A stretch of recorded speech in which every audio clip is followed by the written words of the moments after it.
কথায় আছে না, সব ভালো জিনিসের একটা সময় শেষ হয়।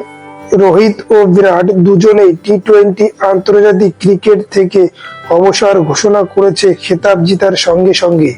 13 বছর পর যখন সমস্ত ভারতবাসী ওয়ার্ল্ড কাপ জেতার আনন্দে মাতোয়ারা, তার ভেতরে যেন একটা যুগের সমাপ্তি ঘটলো। এর থেকে ভালো বিদায় হতেই পারে না। বিরাট কোহলি টি-20 ওয়ার্ল্ড কাপে খেতাব জেতার সঙ্গে সঙ্গে প্রথমবার আইসিসি টুর্নামেন্টে নকআউট পর্বে ম্যান অব দ্য ম্যাচ হয়েছে। অপরদিকে রোহিত শর্মা ক্যাপ্টেন হিসাবে খেতাব জিতে টি-20 আন্তর্জাতিক ক্রিকেট থেকে অবসর ঘোষণা করেছে। তাদের দুজনের টি-20 ক্রিকেট থেকে পাওয়ার আর কিছুই নেই, কিন্তু তাদের দেওয়ার জন্য এখন অনেক কিছু ছিল। তবে তারা দুজনেই নতুনদের সুযোগের কথা বলেছে। রোহিত শর্মা 2007 সালে টি-20 ওয়ার্ল্ড কাপ জিতে টি-20 ক্রিকেটের পথ চলা শুরু করেছে এবং 2024 সালে ক্যাপ্টেন হিসেবে ওয়ার্ল্ড কাপ জিতে টি-20 ইন্টারন্যাশনাল ক্রিকেট থেকে অবসর ঘোষণা করেছে। রোহিত শর্মা একমাত্র ভারতীয় প্লেয়ার যে টি-20 ক্রিকেটের 9টি সংস্করণই খেলেছে।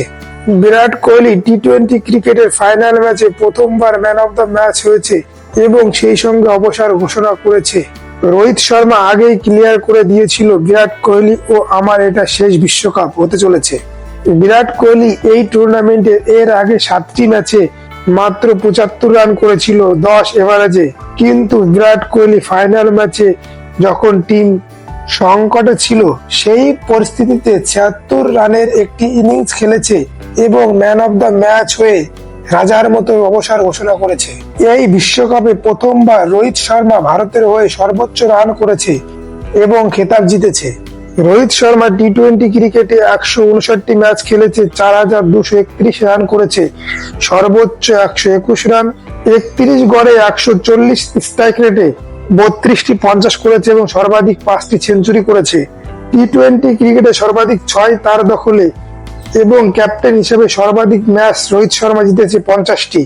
বিরাট কোহলি 125 ম্যাচে 4188 রান করেছে, 122 সর্বোচ্চ, 48 গড়ে 137 স্ট্রাইক রেটে 38টি হাফ সেঞ্চুরি এবং 1টি সেঞ্চুরি করেছে এবং সর্বাধিক 4 তার দখলে।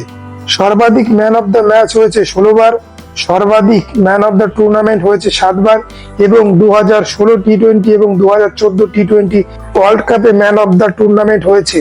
শিরোপা জেতার পর রোহিত শর্মা বিরাট কোহলিকে গিয়ে জড়িয়ে ধরে এবং হার্দিক পান্ডিয়াকে গিয়ে জড়িয়ে ধরে।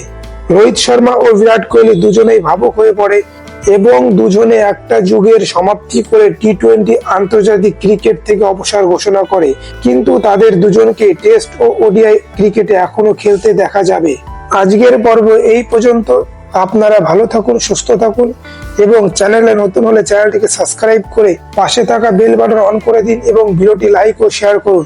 ভিডিওটি শেষ পর্যন্ত দেখার জন্য আপনাদের সকলকে অসংখ্য ধন্যবাদ।